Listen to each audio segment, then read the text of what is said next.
그래서 오늘은 이제 어린 양께 속한 자에 대해서 살펴보려고 해요. 첫째로 시온산을 바라보는 자예요. 예, 그것은 쉽게 말하면 거룩을 바라보는 자입니다. 1절입니다. 시작. 또 내가 보니 보라, 어린 양이 시온산에 섰고 그와 함께 14만 4천이 섰는데 그 이마에 어린 양의 이름과 그 아버지의 이름을 쓴 것이 있도다. 여러분들이 이제 기억나시겠지만은 6장에도 이 진노의 대접에서 이제 누가 이제 능히 서리오 그랬더니 7장에는 구원받은 14만 4천 명이 있다고 그랬죠. 그러니까 이 요한계시록의 구조를 우리가 잘 알고 읽어야 되겠는데, 이제 내가 이제 하늘을 보고 누웠어요. 그러면 입체 어떤 화면이 돌아가면서 동서남북 정중앙이 있는데, 예, 여기는 1장이고 여기는 2장이고 밑에는 3장이고 4장이고, 그래서 각자 소계시록이 7개가 있는데 서쪽에서는 1장이라 그러면 동쪽에서는 2장. 그러니까 이게 다 각자 다른 얘기를 하는 것 같지만 다 동시에 일어난 일이라 이거예요. 계시록이. 아셨습니까? 이 동시에 일어난 일이기 때문에 이걸 세대주의적으로 연대기적으로 읽으면 안 된다는 거예요. 자, 뭐라고요? 다 동시에 일어난 일이기 때문에 지금도 짐승의 이름 666이 있으니 지혜가 여기 있느니라. 사방이 와서 나를 이렇게 꼬인다고 그랬는데 딱 14장에 이쪽에서는 동쪽에서는 이 짐승이 나를 꼬이는 게 있는데 딱 서쪽을 바라보니까 어린 양과 이런 예수 그리스도의 이름을 쓴 이 어린 양과 14만 4천 명이 딱 서 있는 거예요. 이걸 보라는 거예요. 내가 힘든 것 같지만 이거를 보라는 겁니다. 아셨죠? 야, 13장을 요약해 보면 그 거짓 선지자가 우리를 이제 때려 눕히는 과정이 나왔어요. 먼저 어린 양, 새끼 양의 모습으로 와서 짐승을 경배하게 하고 눈에 보이는 이적으로 달려들어 넘어가면 666의 표시를 이마와 오른손에 하고 완전히 짐승의 표시를 이제 하면 이게 사단의 수하에 딱 들어갔다 이 뜻이죠. 그러니까 이제 이럴 때 안 넘어가기가 어려운데, 그러나 진짜 지혜는 이거를 구별해낸다 그랬습니다. 그러니까 구별해내려면 내가 이렇게 또 봐야 될 것이 있는 거예요. 그러니까 이제 동시에 일어난 일이니까 고개를 돌려서 서쪽을 보고 북쪽을 봤다 그러니까 계시록에서 제일 많이 나오는 얘기가 또 내가 봄에 한 20번 이상 나와요. 그래서 이렇게 봐야지 돼. 우리가 모든 걸 한꺼번에 알 수가 없어요. 어린 양이 시온산에 선 것을 이제 딱 보게 된 것입니다.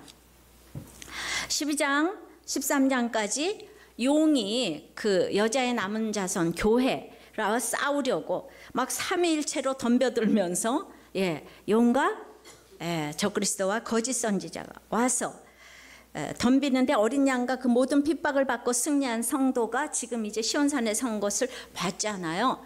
시온산은 예루살렘 성을 의미하고 뭔가 출애굽의 그 신에 사는 율법을 주는 좀 두려운 곳이라면 여기는 은혜의 장소인 거예요. 시온산은.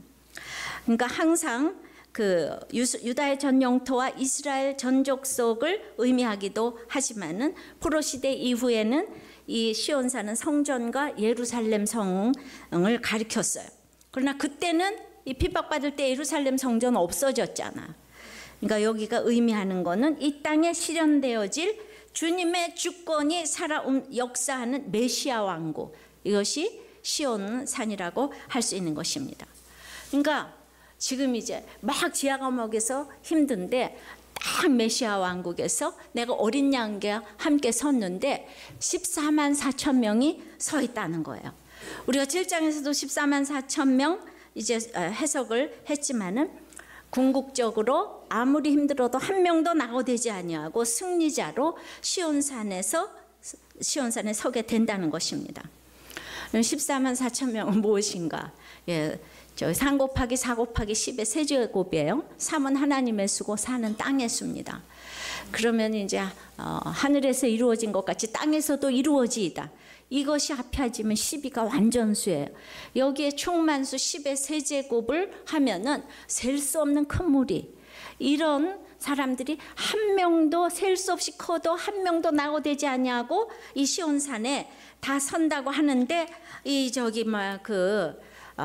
신천지에서는 이걸 실제 숫자라고, 14만 4천 명만 구원받는다고 하는데 이런 잘못된 해석이 없는 거예요.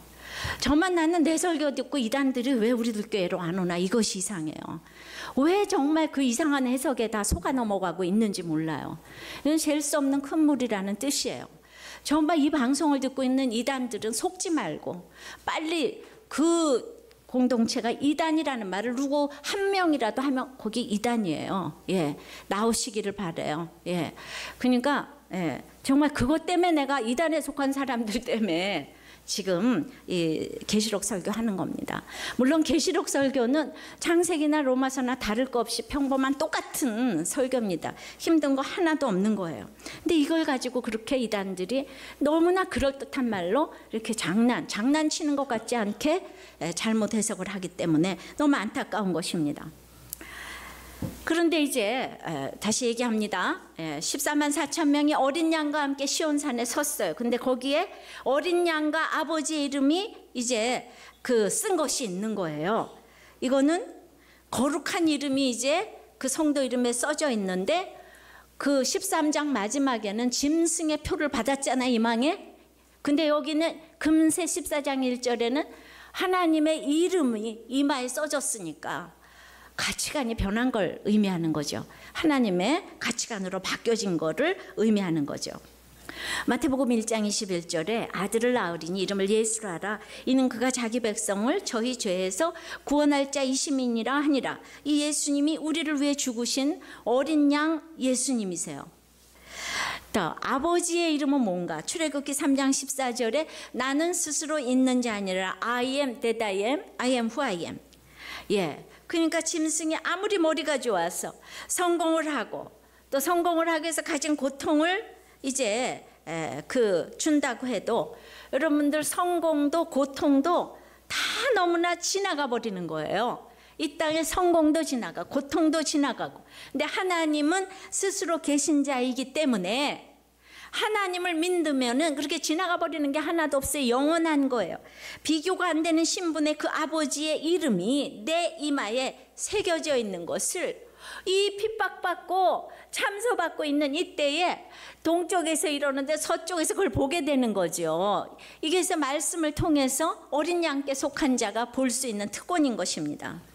그러니까 온통 지금 이제 666, 7회 아무리 7에 가까이 가려고 해도 6666이란 말입니다. 6이 10개, 20개 가도 7에는 못 도달하는 것이 짐승의 수란 말이에요. 하나님 믿는 사람은 비교가 안 되는. 예. 그래서 정말 7에 가장 가까운 것이 인본주의라고 그랬어요. 가장 착해 보이고 이러는데 제일 예수 믿기 어려운 것이 인본주의라고 그랬습니다. 그런데 다시 그렇게 둘러싸인 이때에 어린 양이 14만 4천 명과 함께 시온산에 섰는데 정말 이 구속에 이 14만 함께 시온산에 섰는데 거기에 어린 양의 이름과 아버지의 이름을 이마에 쓴 것을 봤다는 거예요. 여러분들 이걸 이렇게 성경을 잘 기억을 하면 힘들 때 너무 힘이 됩니다. 근데 그 이름을 쓴 것은 자력으로 쓴 것이 아니라 그 하나님께서 어린 양이 피 흘리심으로 그들에게 써주신 거예요. 그러니까 내 힘으로 쓴 게 아니에요. 그러니까 그로 말미암아 구속받았고 이 짐승은 이기고 또 이기려는 이 땅에서의 수를 자랑하는 이름이지만은 성도의 이마에는 주 예수님의 이름이 찬란하게 써 있다는 것은 구속주의 인격에 동참하면서 세상 자랑을 다 버렸다는 것이에요. 세상이 언제나 이기는 것 같지만은 사단의 어떠한 핍박에도 성도는 승리한다는 것이에요. 그러니까 짐승의 표를 받지 말고 예수의 이름을 받으라고 그랬어요. 근데 그래서 이게 거룩을 바라보는 이 길로 날마다 가야 되는데 목장 보고서 보니까 지난주에 꿈에 목사님이 나타나셨대요. 그래서 걱정하지 말라 그러셨대요. 그래가지고 복권을 5장을 샀대요. 확인을 해보니까 하나도 당첨이 안 되었대요. 이런 거 질문하시라는 얘기가 아니에요. 그러니까 교회를 다니면서도 계속 이런 가치관을 가지고 있으면 용 옆에 있다가 끌려가는 거예요. 이건 거룩하고 거리가 먼 것이죠, 그죠? 근데 이단이 꼭 그래요. 뭐가 3은 하나님의 쓰고 4는 뭐 땅의 쓰고 이러면서 이딴 거 막 풀어가면서, 근데 마지막은 이거 풀 힘을, 나는 성경을 풀 수 있다. 누가 힘을 줬냐? 보혜사가 줬는데 보혜사가 지금 있다. 그게 우리 교주다. 이렇게 꼭 설명을 하는 거예요. 감람나무고 교주이신 이 보혜사가 이 성경을 풀게 해준다. 그래서 나도 보혜사가 힘을 얻어가지고 성경을 풀 수 있다. 자, 이걸 듣는 이단들은 정말 속지 마시고 빨리 나오시기를 바랍니다. 이 세상에 보혜사는 없어요. 하나님만이 구원자, 심판자, 보혜사가 되시는 줄을 믿습니다. 그래서 이제 참으로 우리는 그 신앙 공동체가 너무나 중요하고, 시온에 서 있는 그 14만 4천 명, 어린 양께 서 있는 그 14만 4천 명의 그 공동체가 너무 아무리 강조해도 지나침이 없이 이제 그 서 있는 것이 중요한 것입니다. 두 번째는 어린 양에 속한 자, 두 번째는 구속함의 새 노래를 부르는 자들이에요. 이러면 세상은 배울 수가 없는 노래를 부르는 자들입니다. 뭐라고요? 세상은 배울 수가 없는 노래를 부르는 자예요. 2절 3절입니다. 시작. 내가 하늘에서 나는 소리를 들으니 많은 물소리도 같고 큰 뇌성도 같은데 내게 들리는 소리는 검은 것 타는 자들의 그 검은 것 타는 것 같더라. 저희가 보좌와 내 생물과 장로들 앞에서 새 노래를 부르니 땅에서 구속함을 얻은 14만 4천인 밖에는 능히 이 노래를 배울 자가 없더라.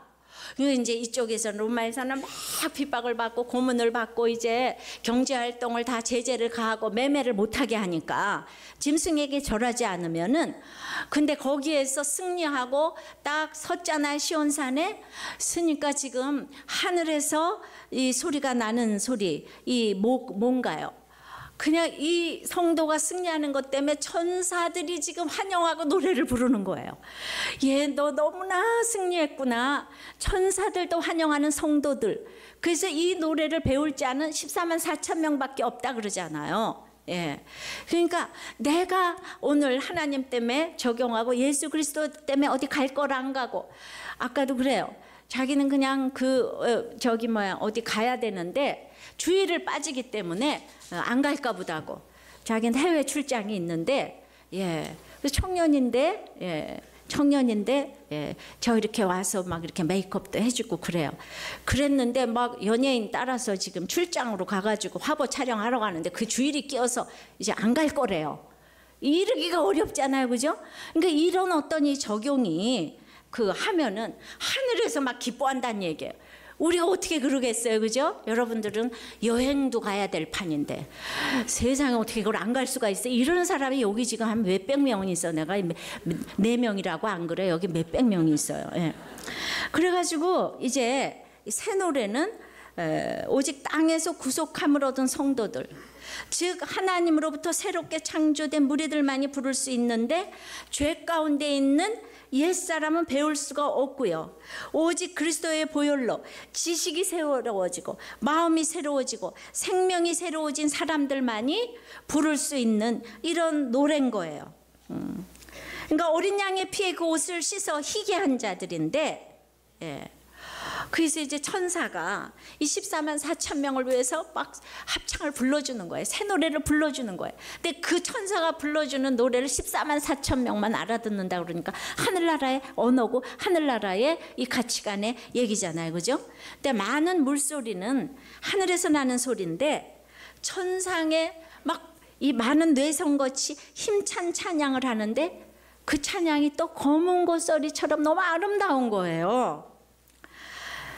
그래서 저는 이제 구원받은 성도는 당당하고 힘차고 용기가 있지만은, 그러나 그건 너무 정적이고 섬세하고 부드러운 이런 선율 같은 천사의 찬송을 하는 거예요. 여러분들 이제 은혜가 되는 사람은요, 예, 병력 같은 소리로 얘기를 해도 굉장히 신비로운 검은 고 소리처럼 들리는 거예요. 군대 같은 소리를 할지라도 거부감이 없는데, 여러분들 내 설교가 마음에 안 드는 사람은 벌써 음성부터 싫다고 그래요. 예, 그렇지요. 예. 그런데 예, 어떤 사람 진짜 막 굉장히 소리를 크게 얘기해서 또 그게 그래서 또 거부감이 드는 것도 있어요. 그러나 저는 이렇게 뭐 소리를 크게 하는 사람은 아닌데 왜 이렇게 떽떽거리냐고 그래요. 근데 설교가 은혜가 되는 사람은 다 좋아 보여요. 그냥 숨을 쉬어도 좋아요. 그렇죠? 예. 그러니까 지금 여기서도 왜 저렇게 떽떽거리냐, 이 사람이 한 5명은 또 있는 것 같아요. 오늘 끌려온 사람들. 예. 그러니까 성도라면 권위가 있어야 되는데, 진짜 내가 예수님 때문에 권위가 있어야 되는데, 그러나 그러니까 많은 물소리 같고 그냥 뇌성 같지만은, 그러나 검은 것처럼 아름다워야 되고 부드러워야 돼요. 예. 그러니까 내가 하나님의 이 엄청난 진리를 전하니까 이 권세가 있지만 전해지는 나의 그릇은 아름답고 부드러워야지 다른 사람이 하늘나라의 음성으로 들을 수가 있는 것입니다. 할렐루야. 예. 그러니까 시온산에 섰지만은 그 소리가 하늘에서 들린다 그랬잖아요. 시온에 선 것은 예수 그리스도와 함께 사단의 핍박을 이겨낸 자가 쓰는 거죠.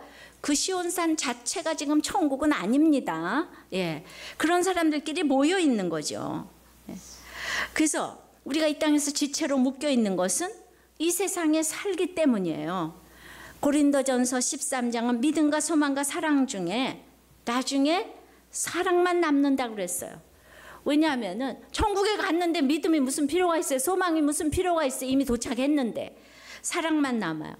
그러니까 우리가 믿기 위해서 은사도 필요하고 시온산도 필요하고 십자가도 필요하지만 천국 가면 다 필요 없어요. 근데 천국 가기 위해서 필요한 게 시온산의 공동체인 거예요. 아무리 공동체가 중요한 것은 아무리 강조해도 지나치지가 않는 거예요. 아무도 배울 수 있는 정말 그들만의 경험의 노래인 것입니다. 예. 그러니까 지하 감옥에서 생활하던 그들을 이제 이 시온의 공동체 의미하면서 이렇게 고난이 극심하지만은 그냥 그들끼리 믿는 사람들이 모여서 겸손하게 기도하고 울고 회개하는 이 공동체야말로 막 이 천상의 공동체와 똑같다는 것입니다. 제가 북한의 지하교회 교인들이 같이 모여서 예배드리고 또 어떤 할머니가 기도하는 거를 이렇게 들었어요. 그러니까 정말 평안도 이 사투리로 기도를 하는 거예요. 진짜 할머니가 아버지, 아버지, 이 민족을 버리지 않으시는 아버지, 아버지, 살얼음 땅입니다.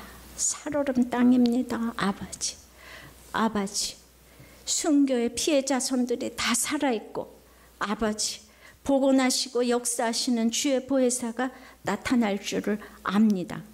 이렇게 기도하는 걸 들었어요. 예. 여러분들 옛날에 그 평양이 동방의 예루살렘이었어요. 주기철 목사님이 그 순교했을 때 그때 교회 교인들이 얼마나 많았는데 그 사람들이 지금 다 어디로 갔겠어요? 지하교회 교인들이 한 20만에서 40만은 된다고 하죠. 그러니까 지금 이제 그분들이 아직도 똘똘 뭉쳐서 그렇게 예배를 해서 찬송가도 없어서 수첩에 적어서 이렇게 부르고 다 글로 적어서 아주 찢어진 노트 이런 거에서 예배를 드리는데 거기가 너무 지금 이 로마보다 더한 그곳에서 그렇게 예배를 드리는 것이 바로 어린 양과 함께 시온산에선 공동체가 아니겠는가. 구속의 새 노래를 부르는 여기서 그렇게 아버지 아버지 아버지 아버지 그냥 우리는 보혜사가 나타날 줄을 압니다. 이 민족을 버리지 않으시는 아버지. 예, 바로 이것이 그들의 지금까지 50년 60년의 이 핍박을 정말 이렇게 받아낼 수 있는 그런 원동력이 되지 않았는가. 그들은 정말 배반하지 않는다는 거예요. 예수님 때문에 처형받고 이런 사람들이 너무 많다는 거예요. 이때처럼 로마 이 시절처럼.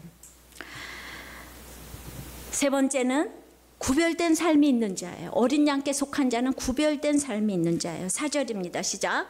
이 사람들은 여자로 더불어 더럽히지 아니하고 정절이 있는 자라. 어린 양이 어디로 인도하든지 따라가는 자며 사랑 가운데서 구속을 받아 처음 익은 열매로 하나님과 어린 양에게 속한 자들이니. 그러니까 이제 당연히 삶이 따라오잖아요. 예. 그런데 여자로 더불어 더럽히지 아니하고 정절이 있대요. 그러니까 어린 양께 속한 사람, 구원의 새 노래를 부르는 사람은 영육 간에 정절이 있는 사람이죠. 여자가 이게 이제 요물이잖아요. 여자로 더럽히지 아니하고 정절이 있는 자라. 예, 그러니까 이 정절이 있다는 것, 우리가 예수 그리스도의 신부로서 우리가 남편한테도 정절을 지켜야지. 정절을 지키지 않는 사람들은 그 다음에 어린 양이 어디로 인도하든지 따라가지 않죠. 이 남편이잖아요, 어린 양이. 남편이 어디로 인도하든지 자기가 정절을 안 지켰는데 따라가겠습니까? 그래서 이 정절을 지켜야지 되고, 영육 간의 정절을 지켜야 어린 양이 어디로 가든지 따라가는 비결이 되는데, 이 어디로 가든지 따라가는 거는 자기를 부인하고 자기 십자가를 지고 따라가는 거예요. 로마의 감옥에서 주님을 따라가는 것은 내 신랑 예수님을 믿지 않으면 따라갈 수 없는 길입니다.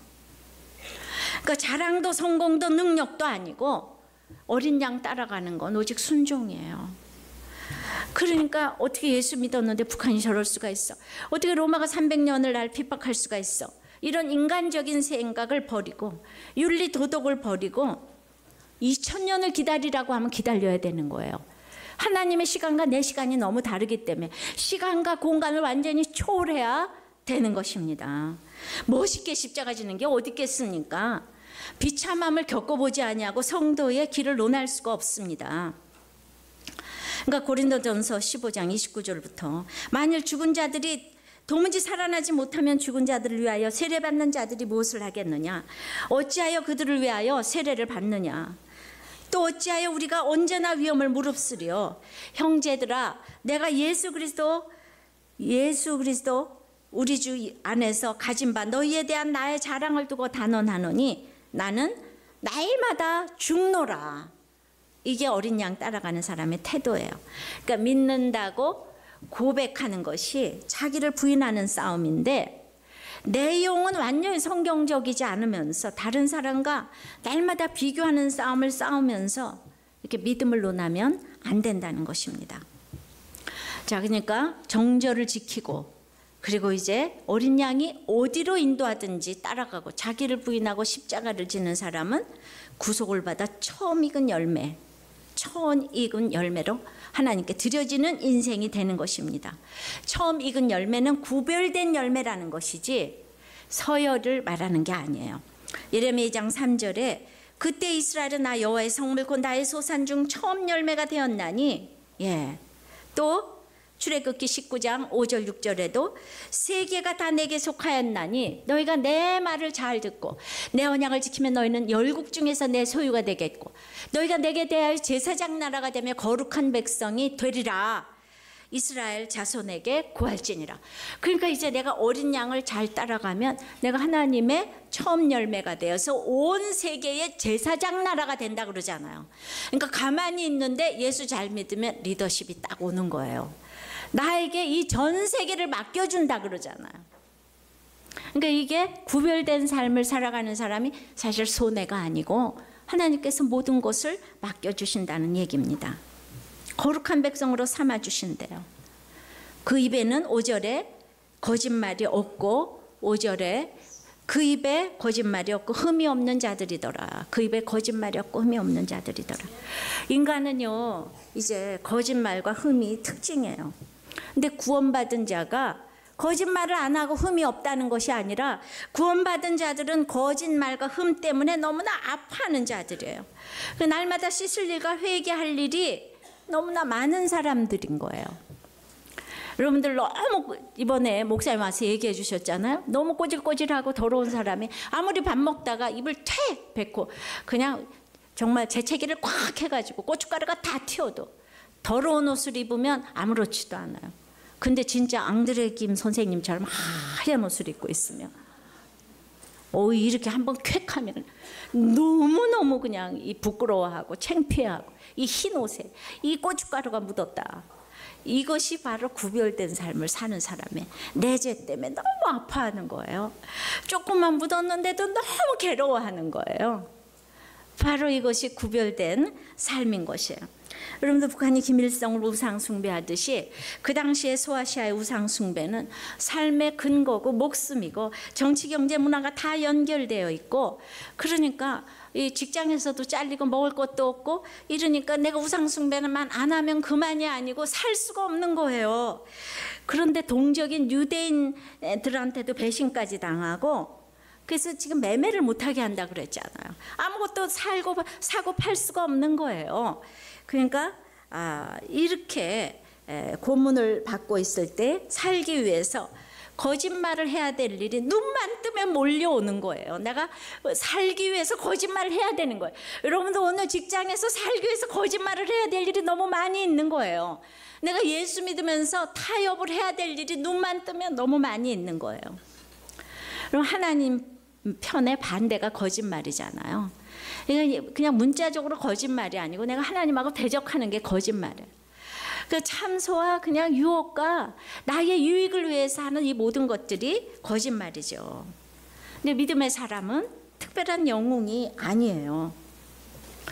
내가 여러분들이 남들 고난당하는 걸 시컨 이렇게 볼 때는 그렇지, 그러다 그게 나한테 오면은 상상으로 당하는 고난과 내가 직접 겪는 거하고는 하늘과 땅 차이인 거 아시죠? 예, 땅 차이예요. 그 고난이 너무나 이제 체감 온도가 달라요. 로마 시대도 어려웠고 일제 시대도 어려웠어요. 그러니까 거기서 누가 살아남을 자가 있을까? 그런데 오늘 이 로마 시대도 너무 어렵지만 14만 4천 명을 보면서 그 구원을 완성하게 하시는 이는 하나님이시라는 것을 믿게 하시려고 지금 이 장면이 등장을 한 거예요. 할렐루야. 그러니까 기도원도 형편없이 의심하고 또 의심하면서 하나님을 의심했지만은 나중에 완성된담이 아니라 처음부터 큰 용사라고 해주시는 하나님 때문에 우리가 성도의 자리에 있을 수 있는 것입니다. 할렐루야. 이게 어린 양께 속한 자예요. 나에겐 선한 것이 하나도 없지만 주님이 찾아오셔서 나의 이마에 도장을 찍어주셨어요. 이름을 찍어주셨어요. 이 로마하고 똑같은 고난이 일제시대도 있었어요. 여러분 이게 어느 나라 얘기인가 싶기 때문에 가끔가다 이렇게 한 번씩 해줘야 돼요. 1930년대에 한국교회가 당면한 가장 큰 고난은 신사참배, 강요였어요. 그러니까 이 황제, 일왕, 천황의 이 도전 앞에서, 숭배 도전 앞에서 교회는 황제 숭배를 한 사람이 있고 마지못해 타협한 사람들이 있고 끝까지 숭배를 거부한 사람들, 이런 세 가지 모습을 보여주었는데 그것 때문에 교단과 교파가 갈라졌어요. 근데 이때 이제 가장 유명하신 분이 소양 주기철 목사님이에요. 그래서 고독한 감방에서 자신의 생명이 얼마 남지 않은 것을 예감하고 하루하루 병거와 싸우면서 생명을 부지하던 1944년 4월 13일자 이 소양의 유언은 가족들의 장래에 대한 염려로 가득 차 있는 거예요. 그래서 한국인 간수 안태석을 통해서 오정모 사모님에게 전달됐던 유언에는 이렇게 써져 있는 거예요. 여드레 후에는 아무래도 내가 소천할 것 같다. 지금까지 몸이 부어올랐습니다. 막내 광조에게는 생명보험을 든 200원으로 공부를 시키십시오. 그때도 생명보험이 있었나 봐요. 그리고 어머님께 봉양 잘하여 드리고, 그리고 어머님께는 죄송합니다.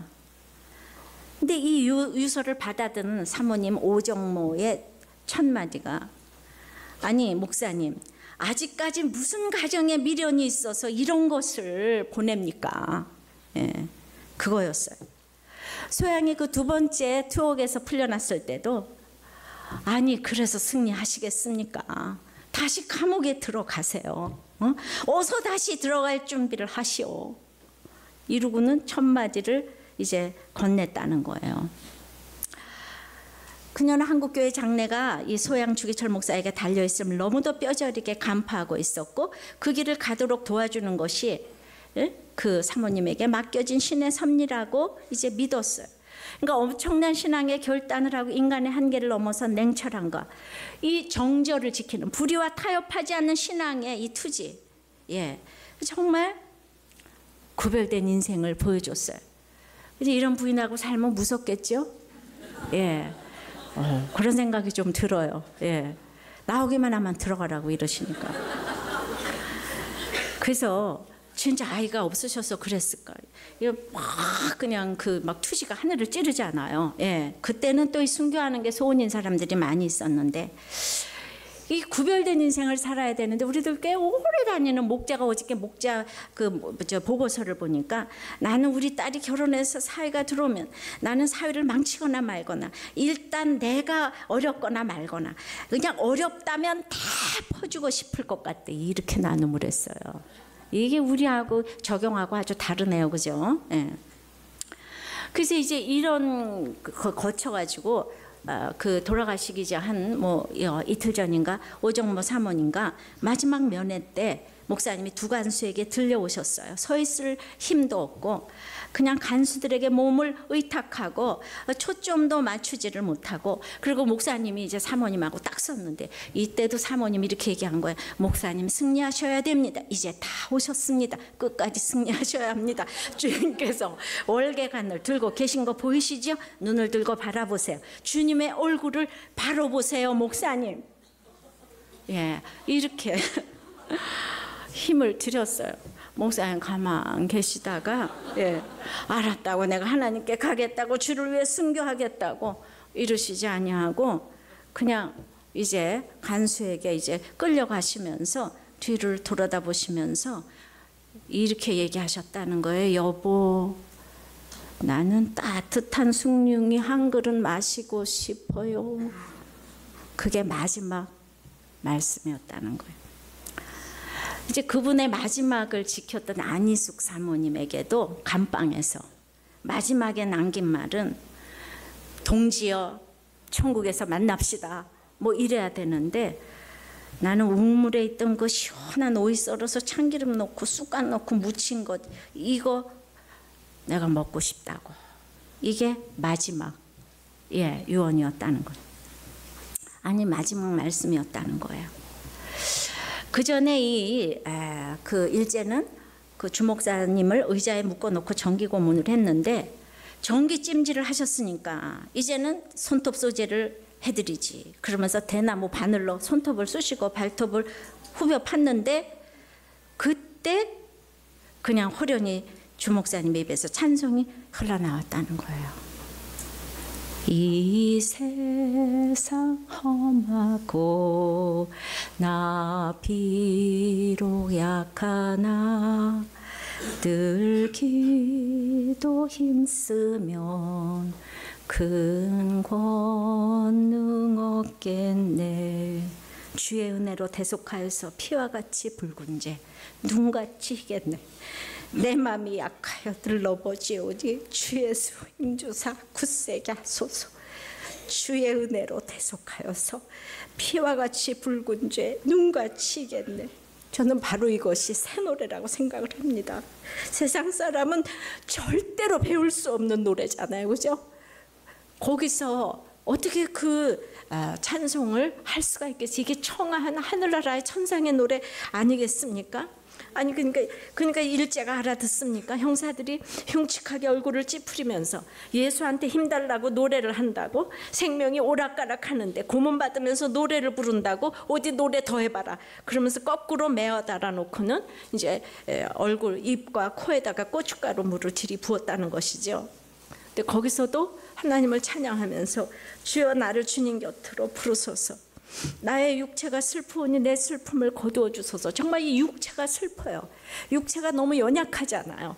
그러니까 그렇게 그랬지만은 하나님께서 주목사님을 지키셔서 그렇게 날마다 그래도 고문당하시느라 옷이 피범벅이 되고 더럽고 다 찢어지고 그래도 하나님이 오늘 부르실지 모른다고 날마다 빨고 뜯어진 거 깨매고 깨끗하게 옷을 다듬어 놓고 언제나 부르실 준비를 했다는 거예요. 그 아픈 몸으로 날마다 그 피옷을 빨았다는 거 항상 준비를 하셨다는 것입니다. 우리는 다 연약합니다. 우리가 마지막에 가장 소원이 숭늉이고 오이 무침이라고 해도 사모님은 승리하세요. 숭늉이 웬 말입니까? 하시면서 이렇게 승리하시라고 그냥 나가셨지만은 주님은 너무나도 목사님을 어여쁘게 보시고 나의 사랑하는 자야 어여쁜 자야 일어나서 함께 가자 하고 초청을 해주신 것이죠. 사모님의 대쪽 같은 믿음이 물론 주목사님을 주목사님 되게 하신 거 분명해요. 그러나 그 힘든 시기를 주님은 더 아파하시면서 같이 걷고 계셨다는 거예요. 우리가 항상 격려를 받아야 하는 이유가 여기에 있습니다. 우리는 모두가 각자 절대치의 힘든 싸움을 싸우고 있는 거예요. 그래도 택한 자이기 때문에 주님이 업어가시고 일으키시고 세워가시는 거예요. 어린 양께 속했기 때문입니다.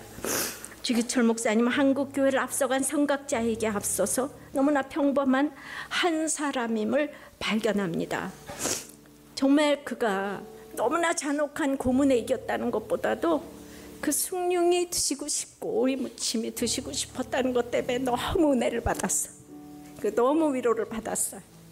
그 영웅이 아니고 어린 양께 속해서 한 걸음씩 갔다는 것이 우리의 위로가 되는 줄 믿습니다. 내가 할 수 있는 것이 아무것도 없지만 그냥 어린 양께 속하면 우리는 그냥 하나님한테 의탁하면 하나님께서 우리 이끌어 가실 줄을 믿습니다.